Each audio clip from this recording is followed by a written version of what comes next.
लोग हों, चाहे मत्स्य के साथ, फिशिंग के साथ जुड़े हुए मरीन सेक्टर के हमारे स्टेक होल्डर्स हों, हर क्षेत्र को इसमें ध्यान दिया गया है। यहाँ तक कि एक वर्षों से हम सोचते थे कि कंटेनर भारत में क्यों नहीं बन सकते, जो कंटेनर में माल आयात निर्यात होता है। 10,000 करोड़ रुपए सिर्फ कंटेनर मैन्युफैक्चरिंग को प्रोत्साहन देने का माननीय निर्मला जी ने घोषणा। भारत की नींव में पिछले एक वर्ष में 7.5% जीडीपी की ग्रोथ रेट रही है।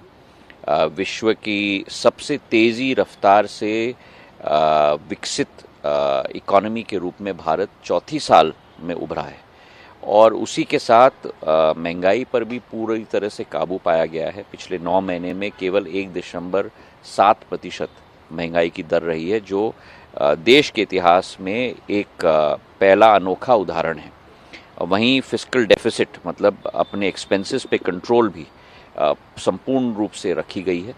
4.5% फिस्कल डेफिसिट का टारगेट था। पिछले वर्ष हम लोग 4.4% पे इस वर्ष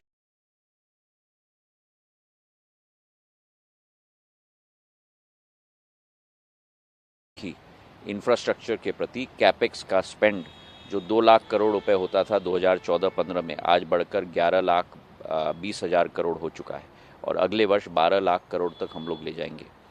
और उसी के साथ साथ हमारे कृषि का क्षेत्र, सर्विसेज का सेक्टर, मैन्युफैक्चरिंग का सेक्टर, तीनों सेक्टर सारे इंजन हमारे फायर कर रहे हैं।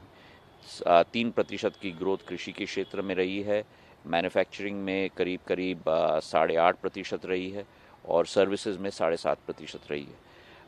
इसी के साथ नई भविष्य का निर्माण वित्त मंत्री जी और प्रधानमंत्री जी के द्वारा किया गया है, जहां ऑरेंज इकोनॉमी, नया sector, IT, audio visual, gaming, ये सब क्षेत्रों में, आर्टिफिशियल इंटेलिजेंस, सेमीकंडक्टर्स के लिए, और उसी के साथ साथ हमारा पर्यटन का क्षेत्र हो, हमारा अर्बनाइजेशन, शहरीकरण का क्षेत्र हो, एक नया भारत का निर्माण भी इस बजट के साथ किया जा रहा है। तो अगर पूर्ण रूप से आप देखो तो एक भविष्य का भारत का निर्माण का बजट है और मुझे बड़ी खुशी है कि हमारे दोनों मंत्रालयों को एक अधिक राशि दी गई है। टेलीकॉम के मंत्रालय को रिवाइज्ड एस्टिमेट से जो 53,000 करोड़ था, अब 72,000 करोड़ रुपए का बजट दिया गया है। और डोनर मंत्रालय को, जो उत्तर पूर्वी क्षेत्र का मंत्रालय है, जो 4,500 करोड़ का रिवाइज्ड एस्टिमेट था, अब 6,800 करोड़ रुपए का बजट दिया गया है। पूर्वोत्तर क्षेत्र पे जो ध्यान केंद्रित प्रधानमंत्री जी और वित्त मंत्री जी ने दिया है, मैं उनको धन्यवाद देना चाहता हूँ।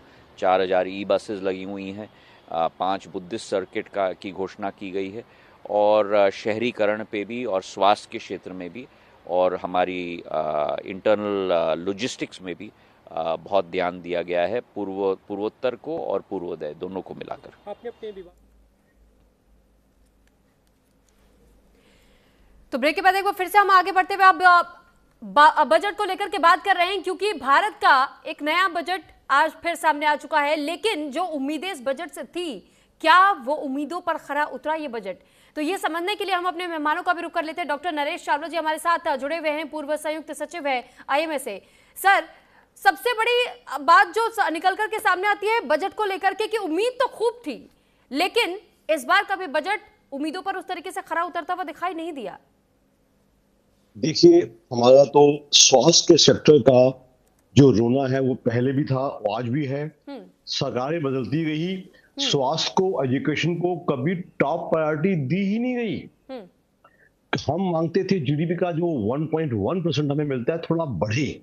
जब तक फंड्स नहीं आएंगे हम क्या उम्मीद करेंगे? जो हमारे प्राइमरी हेल्थ सेंटर्स हैं, सब सेंटर्स हैं, जो हमारी दवाओं पे हम समझते हैं, एसेंशियल ड्रग्स पे, एंटी कैंसर ड्रग्स पे, फर्टिलिटी ड्रग्स पे, ट्यूबरकुलोसिस की ड्रग्स पे, लेप्रोसी की ड्रग्स पे, जो कि गरीब आदमी की जरूरत है, उन पे कोई ड्यूटीज कम की जाए तो दवाई सस्ती होंगी।